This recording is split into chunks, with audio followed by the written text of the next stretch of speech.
Buongiorno, ciao amici del Archeosarrabus. Oggi sono vicinissimo a Calavira e credo che sia una bellissima scoperta. Proprio sul costone roccioso vi faccio vedere cosa ho visto dal gommone. Allora, qui abbiamo tracce di muro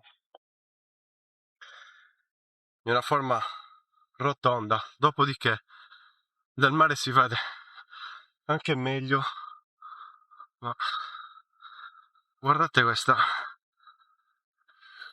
piano qua completamente chiuso con queste rocce qui. Fatemi guardare, siamo vicino alla roccia dei Cappuccini. Che cos'era questo rinforzo roccioso fatto con queste pietre? Allora, qua su sono proprio davanti a quello che a me è sembrato un muro. Eccolo qua.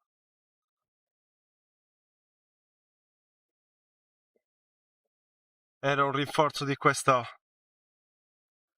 parete rocciosa. Ecco lì dove sta il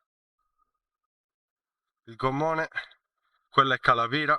Purtroppo non riesco a farvi vedere qua la situazione. Queste sono rocce molto grandi, potete vedere qua il muro è spesso, e col granito del posto copriva e chiudeva questa parete qua. Dal basso si vede meglio. Da Marco e Calavira è tutto. E bisogna fare degli accertamenti qua. Ciao.